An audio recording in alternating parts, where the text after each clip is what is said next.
Hey everyone, it's Bennett, your fantasy football commish, with the Week 2 weekly recap of the 2013 fantasy football season. I'm in a little bit of a bad mood today because I just found out that my Subaru needs a brand new engine. It's going to cost me $6,000, so that totally sucks. So that definitely does put a damper on the week of winning my fantasy football game, but I will try and push through and do the update nonetheless. So it was an interesting week as every team in the league is 1-1, except for there's one 2-0 team, She Got Game, and one 0-2 team, Third and Oolong. So otherwise, there's a lot of parity in the league for the first 2 weeks. Probably the most interesting thing is that the Week 1 high score Ray Finkel's Kicking Academy is Week 2's low score. So got about almost half as many points as last week. So let's take a look at that game first. Last game Peyton Manning had 7 touchdowns. This time didn't do quite as much. Ray Rice didn't do much. Eddie Lacy got hurt. Demaryius Thomas didn't do much. That's one of those things where you have the quarterback wide receiver combo, and when the wide receiver doesn't get anything, it doesn't help. So it's a little bit of an all or nothing thing oftentimes with those wide receiver quarterback combos. So just a very mediocre week. Jared Cook, I think, had about 30 fantasy points the week before and was instrumental in helping beating me, my team. He had 32 fantasy points this week, too. So that's just the way fantasy football works. Darth Haters do get the win, not a ton of points, 142, but obviously enough to win. Andrew Luck and Carson Palmer looked good. Arian Foster, it's going to be interesting this year. I think he seems to be healthy, but I think they're being very careful with him. Plus, they have an awesome backup in Tate. What's the guy's name? I forget the guy's first name. But anyway, Ben Tate, excuse me. So Arian Foster, looks to just be doing fine, except he's just not, going to be the workhorse that he's been in previous years. And then, of course, Maurice Jones-Drew just, a lot of people thought he was going to have a bounce-back year this year, and he still might, but the Jaguars are pretty awful. And, MJD just may be getting a little old finally and just not in a good offense. Larry Fitzgerald only had 5 points, even though Arizona did win. Mike Wallace had a much better rebound game. So overall, a very, very good game for Idaho Darth Taters. Of course, Martellus Bennett with the game-winning touchdown in Chicago. That was a nice last-minute point score there. So nice job, Darth Taters, getting the first win of the season and handing Ray Finkel's first loss. The closest game is the Real Slamazis versus the Catonsville Cartel. This one actually is not as close as it looked. About halfway through the early Sunday games, the Aussies took the lead. Never really looked back, although Giovanni Bernard did score some points in the Monday night game, sniped some rushes from Ben Jarvis Green Ellis, and also got a receiving touchdown to go along with his rushing touchdown. So nice 18 points for the rookie Giovanni Bernard, but the game was pretty much well in hand as the Real Slamazis got the second most points in the league.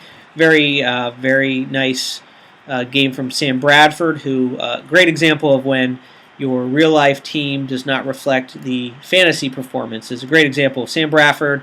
The Rams were down big the whole game, so there's no way the Rams are going to win, but yet Sam Bradford's forced to throw, and he ends up getting a lot of fantasy points. So that's a great example of how fantasy is so much different from real life.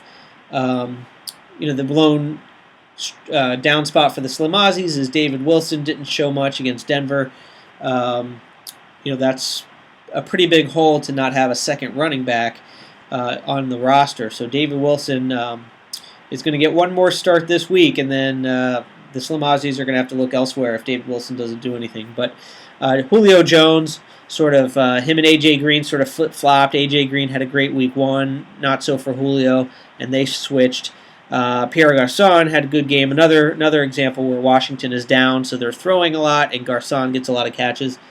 And then the pleasant surprise for the Aussies is Brandon Myers, who actually looks pretty good, and he looks like a pretty hot target for Eli.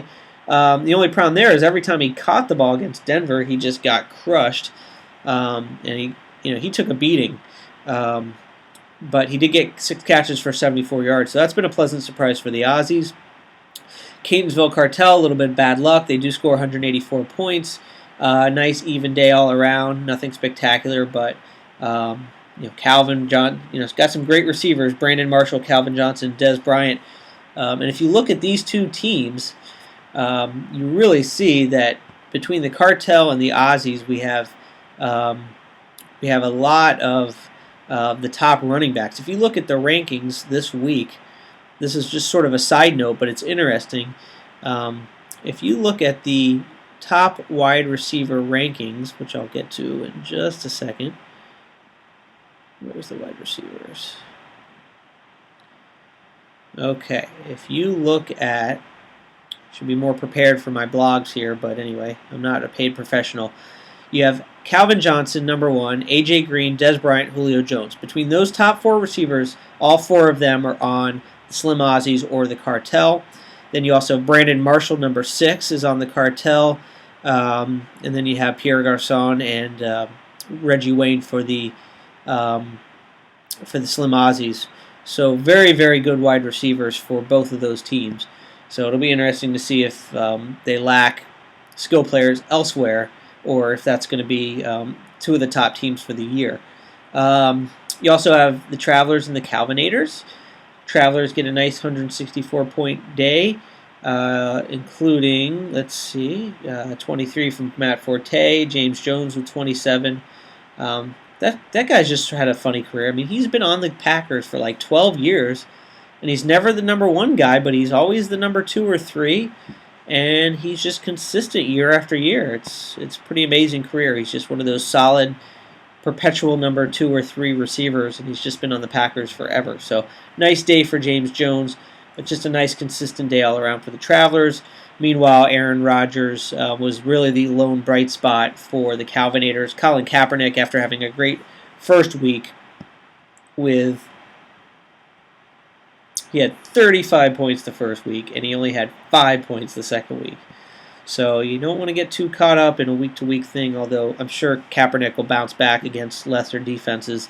Reggie Bush getting hurt is obviously not what you're looking for there. He looks to be a real nice piece in the Lions offense this year, but obviously he's got to stay in the field. So not a great day for the Calvinators, and the Travelers get their first win. Let's see, we looked at the Darth Taters. Let's look at the husband-wife battle of the week. Matt Forrest versus Sarah Forrest. Matt puts a nice beating on Sarah with the league high score of the week, 232 points. And as you can see, he's got 3 players in the 30s: Phillip Rivers, Marshawn Lynch, Jimmy Graham. You can't go wrong with that. And then every skill player scored at least 10 points, most of them in the 20s or 30s. So just a great, steady, consistent day for the Stallions, and they rack up 232 points. You got beat by a girl, on the other hand, obviously getting hurt by Steven Jackson getting hurt, although he did get a touchdown. But Steve Johnson with the game-winning catch against Carolina puts him over 20, but otherwise not much to speak of there for you got beat by a girl. So they take the loss to fall to 1-1. And finally, we have the only game that didn't even the teams up at 1-1, where Third and Oolong is the only 0-2 team, scoring a measly 125 points. Did get 23 from Jamal Charles, and 26 from Matt Ryan. And just on the wire today, Trent Richardson got traded from the Browns to the Colts. So I would definitely say that he's going to have a huge swing now that he's on a decent team with a decent offense. So I would expect Trent Richardson to be a really nice piece. And obviously, being 0-2, Doreen needs that piece. And she got game was nothing to be embarrassed about. Scored 178 points, tons of points. RG3, again, sort of like Sam Bradford, is down the whole game, so therefore has to throw a lot and racks up fantasy points. Of course, Michael Vick, who I'm going to mention every week, She Got Game took Michael Vick one pick before I was going to get him in the draft. But nevertheless, she's got Vick and 39 points this week. And otherwise, just a nice solid game. Randall Cobb, 28 points, and at the top of the list there, a lot of double-digit points for She Got Game. So She Got Game's at 2-0, Third New Long's at 0-2, but still obviously very, very early in the season. So let's take a look at the standings here. Where did I have that? Right here. And this is running long, so I'm going to just quickly go on the standings. Of course, it's even longer when I don't have the team page loaded up here. Bear with me. Let's go to the standings. And we see that the Slim Aussies are top of the Mish division based on the points scored. And if you look at the points scored, we have the Stallions and the Aussies scoring the two most points in the league within 1 point of each other. So, for the early on, lots of points with the cartel not far behind. And of course, if you look at the points against, looks like the Slim Aussies, again, a little bit of tough luck. Really could have won both games, but easily the most points against so far out of the two games, well over 400. The next closest points against is 383. So a little bit of tough luck for Doreen and a lot of tough luck for the Slim Aussies. So anyway, that's it. We're running long. This has been a nice break from thinking about my car. And I guess I got to win the league again so I can get some money to pay for my car. Again, don't forget to pay the league dues. My address is 4 Adams Lane, West Hartford, Connecticut, 06116. And it's $25, same as always. So send your money in, and good luck this week. Don't forget about Thursday night games. Watch them and get your lineups in early. Thanks for listening, guys. Bye-bye.